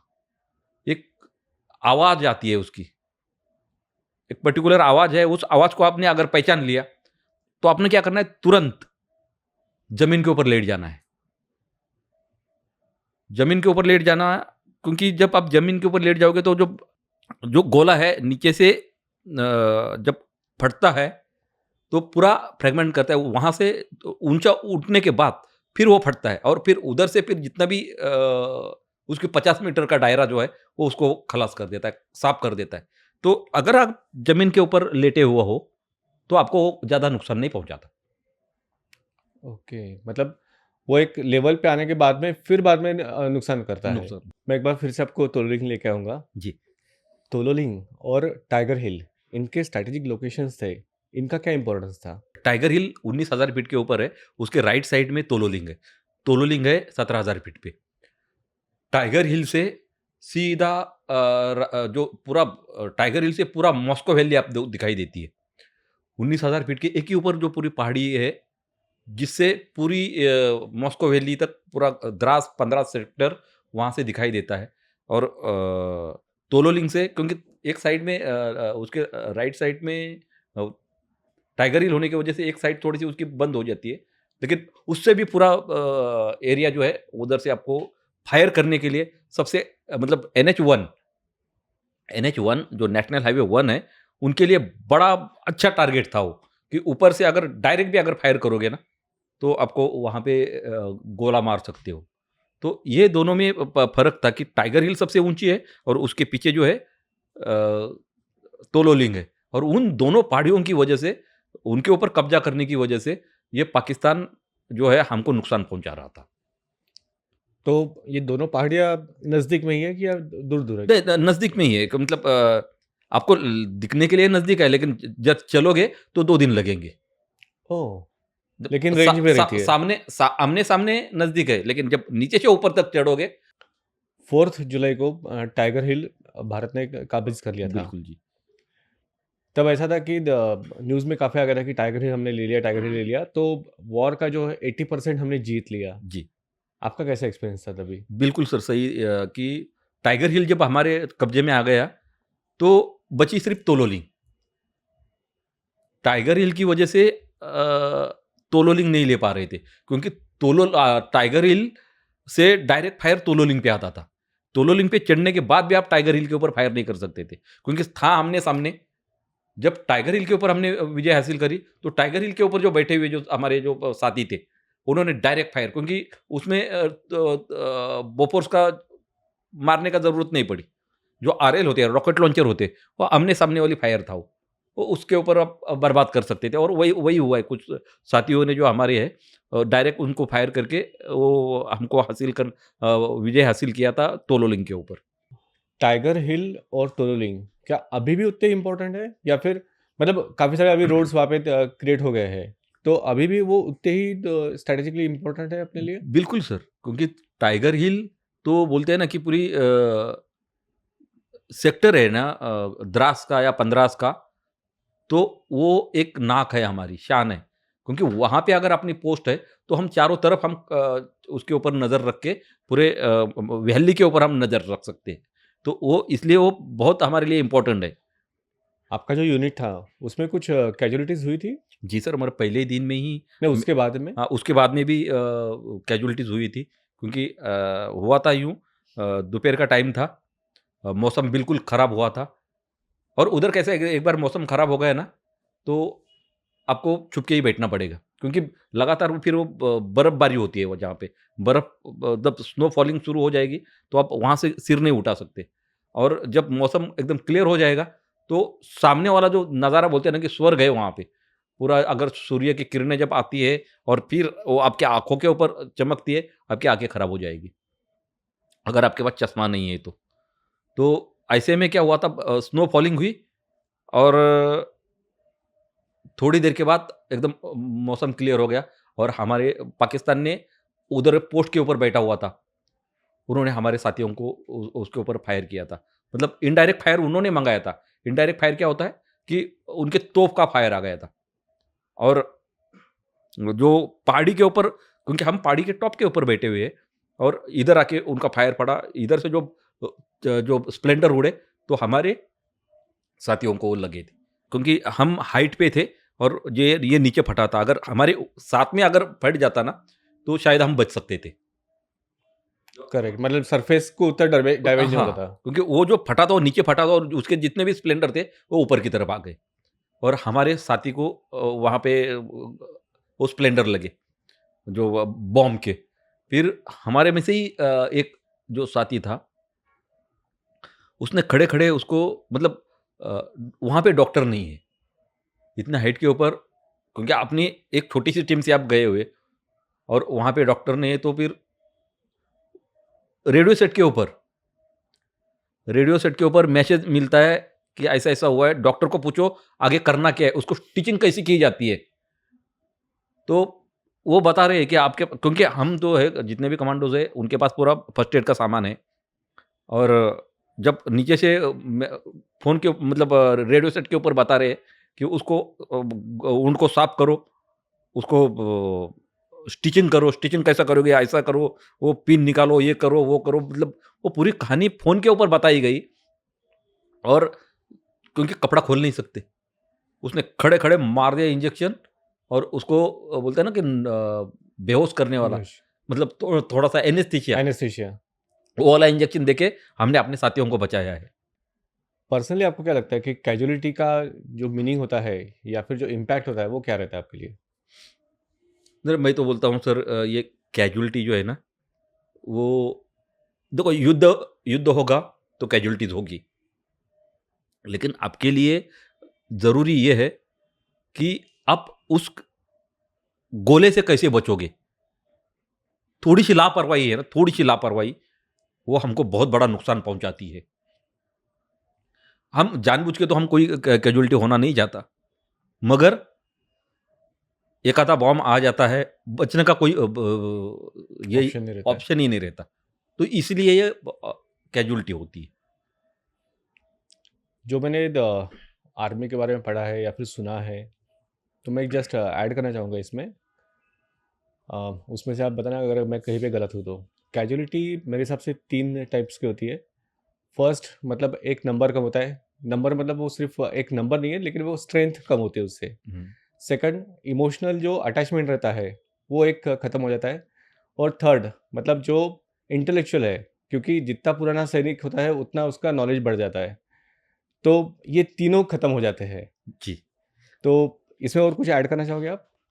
सर इसीलिए तो मैं बोलना चाहता हूँ कि एक्सपीरियंस मेक्स मैन परफेक्ट, यानी आपका अनुभव लड़ाई में क्या होता है, नए बच्चों को लेके जाओगे, अनुभव उनके पास कुछ है ही नहीं। कुछ होता है, एक जज्बा होता है, कुछ होता है एक अपना जजमेंट लगाने का, अनुभव नहीं है। लेकिन उनके पास हौसला हौसला है कि मैं ये कुछ कर जाऊंगा, लेकिन वो कर जाऊंगा के चक्कर में जो है अनुभव, जो पीछे जो हमारे जो सीनियर्स बताते हैं, ऐसा नहीं, ऐसे टाइम पे ऐसा ही करना है, आप लेट जाओ, सो जाओ, आपको देखो, आप सामने जो दुश्मन है उसको मारना ही है हमने, लेकिन मर के क्या मारोगे आप उसको? हम मारने के लिए आए, मरने के लिए नहीं आए। जब ये चीजें, जब अनुभव आदमी के पास नहीं होगा तो वो लड़ाई नहीं लड़ सकता। जनरली आपको क्या लगता है कि जो आर्मी में एक जवान रेडी होता है एक वॉर के लिए, जी। मैच्योर होता है, जी। वो कौन से एज पे, मतलब कितना टाइम लगता है उसको सीखने के लिए? सर उसका सीखने की कोई उम्र नहीं है। वो मैं, क्योंकि मैं एक सैनिक हूँ, मैं ये नहीं बोल सकता कि मैं अभी पूरा सैनिक बना हूँ। पूरी लाइफ निकल जाती है। नए-नए अनुभव आपको मिल जाते हैं और हमने जो ट्रेनिंग करी है, तो हमारे दिमाग में वो ट्रेनिंग बैठी हुई है। अगर मेरी बंदूक काम नहीं करती, मेरा दिमाग काम करता है। जहाँ पे मेरी नज़र जाती है, वहाँ मेरी बंदूक मुझे लेके जाती है। क्योंकि मैंने मैंने अपने बोलते हैं ना, पूरी ज़िंदगी मेरे अपने हथियार के ऊपर भरोसा किया है। जब भी मैं देखूँ तो मेरे को बोलते हैं कि एम करने की मुझे ज़रूरत नहीं पड़ी। इतना मेरा हैंडलिंग है उसके साथ, इतना मेरा रिश्ता है उसके साथ। जिधर जिधर भी ले जाऊँ, मेरे बंदूक का टाइगर मतलब बंदूक की नोक वहाँ पे पहुँचने से पहले मेरी नज़र वहाँ पे मिलती है कि मैं जिधर देखूँ उधर गोली मारूँ। तो इतनी हमने हैंडलिंग की है। और ये नए बच्चे हैं तो उनको ये चाहिए कि अपना जो हथियार है, उसके साथ इतनी लगन करो, इतना उससे मिलो कि अपने शरीर को उतना उत्तेजित करो, उतना उतना तपाओ, उतनी ट्रेनिंग लो कि मैं जो बोलते हैं ना कि मेरा टारगेट दिखने से पहला मेरी नज़र वहाँ पे पहुँच जाती है और मैं हथियार मेरा उठता है और वो उसी पॉइंट पे जाके लग जाता है। इतना इतना अनुभव, इतना एक्सपीरियंस अपने हथियार के ऊपर, इतना भरोसा अपने हथियार के ऊपर होना चाहिए। सही में ये बात काफ़ी अच्छी है। एक मैं सवाल आपसे पूछना चाहूँगा, पर्सनली आपकी मैं राय जानना चाहूँगा कि जो आर्मी रहती है या फिर सोल्जर है, उसके लिए सबसे इम्पोर्टेंट क्या है? एक बड़ी आर्म्स एंड एम्यूनिशन या फिर लॉजिस्टिक? बड़ा कठिन सवाल है, अभी क्या बताऊँ कि सबसे ज़्यादा बड़ी भी है, एम्यूनेशन भी है। क्योंकि बड़ी के बगैर हम आगे बढ़ नहीं सकते, एम्यूनेशन बगैर हम जी नहीं सकते। क्योंकि हमको राशन नहीं मिलने से चलेगा, मगर एम्यूनेशन चाहिए। बड़ी मेरा है, तो मेरा साथी है, वो क्योंकि हम दोनों ही मतलब एक एक आँख नहीं, 2 आँखें जो हमारी है, एक बड़ी है, एक मेरा आँख है। मैं अपने आँखों से अगर देखूँ, तो मेरा बड़ी मेरे लिए बहुत इम्पोर्टेंट है। अगर लड़ाई के हिसाब से मैं बता दूँ, एम्यूनेशन के बगैर मैं लड़ाई नहीं लड़ सकता।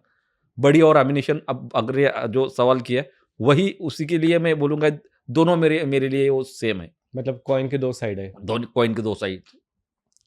मैं व्यूवर्स के लिए बताना चाहता हूँ, जस्ट अगेन मैंने ये चीज़ें पढ़ी है कि लॉजिस्टिक जो इम्पोर्टेंट पार्ट रहता है, ऑब्वियसली जैसे आपने कहा कि बड़ी और ये तो है ही इम्पोर्टेंट, लेकिन लॉजिस्टिक मतलब एक सोल्जर के लिए जो उसके पास कपड़े जाते हैं, जो उसके पास शूज़ जाते हैं, जो भी एक्सेसरीज़ है, जो टेरेन में उसके लिए जो भी लाइफ सेविंग चीज़ें हैं वो सब उसको मिलती है। साथ साथ जो आर्म्स एंड एम्यूनिशंस है उसके भी एक्सेसरीज़ है, और वो एंड पॉइंट तक वहाँ तक पहुँचना, ये लॉजिस्टिक है। इसमें मैंने एक एग्जांपल सुना था कि कुछ गन्स रहती है जिसमें फ्यूज़ रहता है। जी, अगर ये फ्यूज़ ख़राब हो जाए तो दूसरा फ्यूज़ लगा सकते हैं। लेकिन वो फ्यूज़ सेम गन का नहीं है, तो आपका आर्म्स एंड एम्यूनिशन किसी भी काम का नहीं है। बिल्कुल, बिल्कुल, बिल्कुल। इसके ऊपर और कुछ बोलना चाहोगे? लॉजिस्टिक के ऊपर? जी सर, क्या है कि जो जो चीज़ जिसके लिए बनी है ना, अगर आपके पास अगर एम्यूनेशन की जगह पे देखो जो फायरिंग पिन अगर टूट जाती है, एलएमजी की फायरिंग पिन जो है वो एमएमजी को नहीं लग सकती। जो जिसकी चीज़ जिसके लिए बनी है, वही उसके लिए ज़रूरी है और ये हम ऑन ग्राउंड भी चेक करते हैं, लेकिन अगर ऐसे टाइम पे अगर कोई हथियार हमको धोखा दे, तो उसके लिए क्या करते? आपको मॉडिफाइड कुछ बना सकते हो क्या? लेकिन उतना वक़्त आपके ऑन ग्राउंड में आपको डिसीज़न लेने लेने के लिए नहीं टाइम मिलता। फिर आप ऐसे टाइम पे क्या कर सकते हो, कैसा डिसीज़न ले सकते हो? तो ये बड़ी कुछ-कुछ जो चीज़ें हैं बड़ी आपने जो अभी ब बताया बड़ी मतलब उसका क्वेश्चन आंसर किस प्रकार के दें? नहीं बता सकते उसके बाद, क्या इम्पोर्टेंट है। 26 मई को भारत सरकार ने परमिशन दी थी कि एयरफोर्स भी इन्वॉल्व हो सकता है वॉर में। जी। और उन्होंने बम्बारिंग वगैरह करके काफ़ी सारे हेल्प की थी जो इंडियन आर्मी थी उसकी। तो एयरफोर्स की जो एग्जैक्ट हेल्प थी वो कैसे मिली थी? सर ये जो लड़ाई लड़ी गई थी ना, कारगिल की जो लड़ाई है, तीनों सेनाओं ने लड़ी है। एयरफोर्स ने लड़ी है, नेवी ने लड़ी है और आर्मी ने लड़ी है। एयरफोर्स ने सफ़ेद सागर किया, नेवी ने तलवार ऑपरेशन तलवार किया और ऑपरेशन विजय के नाम से आर्मी ने किया। मतलब तीनों का सेम कंडीशन था। एक ने पूरा समुद्र सँभाला, एक ने आकाश सँभाला, एक ने अपनी भूतल सँभाला। तीनों का कंट्रीब्यूशन वही था, जो इस लड़ाई में देश के लिए, जो तिरंगे के प्रति जो हमारी सेना बनी है और इसके ऊपर पूरा भरोसा रहा हमारी आम जनता का। अगर आम जनता का इतना सपोर्ट नहीं होता, तो शायद ये लड़ाई हमारे लिए नहीं जीती जा सकती थी। तो एयरफोर्स का जब इन्वॉल्वमेंट हुआ था, तो आपको पहले से पता चल गया था कि एयरफोर्स आने वाली है या फिर अचानक से आपके लिए भी सरप्राइज़ था वो? नहीं सर, क्योंकि मैं रेडियो ऑपरेटर था, हमें हमें बताया गया था कि एयर फ़ोर्स भी अभी इन्वॉल्व हो गई है इसमें और ये होना ही था। आर्मी, नेवी, एयर फ़ोर्स तीनों का भी ऑपरेशन में भाग लेना ज़रूरी था और ये जब रेडियो सेट पे पर बातें जब करते थे, तो हमको ये पता चलता था कि अभी ये इन्होंने इन्वॉल्वड इसमें अंदर हुआ है और यहाँ से हेलीकॉप्टर जाता है। क्योंकि अगर एयर फ़ोर्स के बगैर ये हमारी कैजुअल्टी जितनी भी थी, वो अगर नहीं आती तो हमारी जो जवानों की हमारे जो साथी है, उनको हम इवैक्यूएट करके अपने बेस में नहीं ला सकते थे। उनके ऊपर इलाज नहीं हो सकता था क्योंकि इतने हाइट के ऊपर बैठे हैं, तो लेके आना बड़ा मुश्किल था। मतलब ऐसा भी कह सकते हैं कि इंडियन एयर फोर्स जब इन्वॉल्व हुई, तब काफ़ी हद तक जो वॉर का जो टर्निंग पॉइंट था वो मिल गया था हमें कि हम और जीत के तरफ जा रहे थे। जी सर, क्योंकि एक एयर फ़ोर्स का दूसरा भी एक हमारे साथ बड़ा उनका साथ रहा कि हेलीकॉप्टर से हमको राशन जो है ना हमारा, वहाँ तक पहुँचाया गया क्योंकि ऊपर से ड्रॉप करते थे और ड्रॉप करके उधर से निकल जाते थे। इतना चलने के लिए हमारे पास कोई साथी नहीं थे इतने। मेरा आखिरी सवाल है आपके लिए। आपके लिए सारी फ़ौज एक जैसी है, फिर वो यूएस की रहे, रशिया की रहे, पाकिस्तान की रहे, श्रीलंका की रहे। लेकिन हमारे लिए इंडियन आर्मी सबसे इम्पोर्टेंट है। और सेकंड चीज़, ये वॉर में जो इन्वॉल्व थी पाकिस्तानी आर्मी, वो हमारे लिए उसका कोई इम्पोर्टेंस नहीं है, उसका वजूद भी हमारे लिए कुछ भी नहीं है। लेकिन एज अ आर्मी आप क्या देखते हो कि पाकिस्तान आर्मी और इंडियन आर्मी, इनमें डिफरेंस क्या है? सर हमने जो एक्सपीरियंस जो किया है ना, मैं उसके बारे में आपको बताता हूँ। क्योंकि हमारे साथी जो वीर गति को प्राप्त हुए थे, हम उनकी जो बॉडी थी, हमने अपने दे मतलब अगर किसी को गोली लगती है, तो हमने उसको वहाँ पे छोड़ा नहीं। और पाकिस्तान ने क्या किया, जो साथी उनका मरा है, उनकी बॉडी वहीं छोड़ के वो भाग गए थे। हमारे लिए हमारा साथी बोलते एक बड़ी है वो और बड़ी को अपने शरीर से अलग नहीं कर सकते थे। हमने अपने साथियों को बाकायदा अपने बेस तक पहुँचाया और पाकिस्तान ने अपने साथियों को वहीं छोड़ के वो भाग गए थे। ये फ़र्क है उसमें, हमारे में और पाकिस्तानी सेना में। वो अपने लिए जीते हैं और हम अपने बड़ी के लिए, हमारे साथियों के लिए हम जीते हैं। लड़ाई में देखो एक एक एक जीतेगा, एक हारेगा। मगर जो कैजुअल्टी है, उसको वो पकड़ के आप जो भी हुआ है उनको लेके अपने साथियों को लेके हमने हमारे साथ में रखना ज़रूरी होता है। ये ऐसा टॉपिक है, ऐसा पॉडकास्ट है कि जिसके ऊपर कितनी भी बातें करें उतना कम ही है। क्योंकि हर एक दिन, हर एक सेकंड इसके ऊपर हमें कुछ ना कुछ डेटा मिलेगा, कुछ ना कुछ इन्फॉर्मेशन मिलेगी। लेकिन ये हमें आज का टॉपिक यहाँ पे ख़त्म करना पड़ेगा ताकि हम नया टॉपिक लेके आए, जहाँ पे काफ़ी ज़्यादा डिटेल में बात कर सकें। आपका कमांडो का जो ट्रेनिंग कैसा था, उसकी लाइफ कैसी थी, आपके अलग मिशंस कैसे थे। जाते-जाते एक जस्ट मैं आपसे एक जिस्ट चाहूँगा, एक काफ़ी संक्षिप्त में, ये पॉडकास्ट आपको कैसा लगा कारगिल के ऊपर? बहुत ही अच्छा रहा सर आपने, क्योंकि इस विषय के ऊपर मेरे मेरे हिसाब से किसने नज़र नहीं डाली होगी। और अभी बहुत ही जल्दी, अभी जुलाई में, 26 जुलाई को कारगिल विजय विजय दिवस दिवस। मनाया जाएगा। और ये कारगिल के बारे में जो है ना, मुझे लगता है कि अपने पाठ्य पुस्तक जो है, अपना इतिहास जो है, लड़ाई का इतिहास जो है, अपने अ, पुस्तकों में या कॉलेज में या स्कूलों में बताना ज़रूरी है। क्योंकि क्योंकि अभी 99 के बाद जो बच्चे पैदा हुए हैं, उनको ये हिस्ट्री कुछ पता नहीं है। तो मुझे लगता है कि ये अपना हिस्ट्री जो है, पाठ्य पुस्तक में आनी चाहिए। थैंक यू सर, आपने काफ़ी एक इंसाइट दिया कारगिल वॉर के बारे में। ऑब्वियसली काफ़ी सारी ऐसी चीज़ें हम ओपनली बात नहीं कर सकते क्योंकि अभी सारी चीज़ें कॉन्फिडेंशियल है, क्लासिफाइड है। जी। तो जितना लेकिन इन्फॉर्मेशन हमें अवेलेबल आपने करके दिया है, काफ़ी इम्पोर्टेंट है। और मैं कहूँगा कि ये मेरा सौभाग्य है कि एक आर्मी ऑफिशियल के साथ में, एक कमांडो के साथ में मैं बात कर रहा हूँ और ये सारी चीज़ें सीख रहा हूँ, जान रहा हूँ, समझ रहा हूँ। क्योंकि एक आम नागरिक की नज़र से देखना अलग है और एक आर्मी के हिसाब से, भले वो रिटायर्ड रहे या फिर उसका वो कमीशन रहे कहीं पे, उसकी नज़र से देखना काफ़ी ज़्यादा अलग रहता है। Thank you so much. धन्यवाद सर। जय हिंद। क्योंकि मैं जाते-जाते अपने एक प्रभु से इच्छा प्रकट करता हूँ, क्योंकि मैं एक सैनिक हूँ। हे प्रभु, ऐसा वर दे मोहे, विजय मिले या वीरगति। धन्यवाद। जय हिंद। कमांडो मधुसूदन सूर्य जी की हमने एक स्टोरी सुनी कारगिल के बारे में।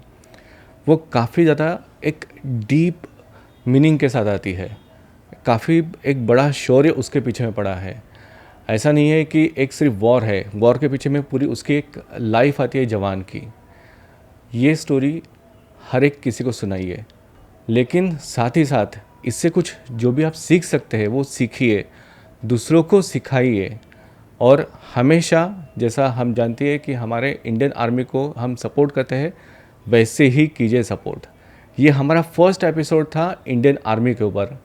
हमने ट्राई किया कि एक अच्छे तरीके से इसको एक प्रेजेंट कर सके।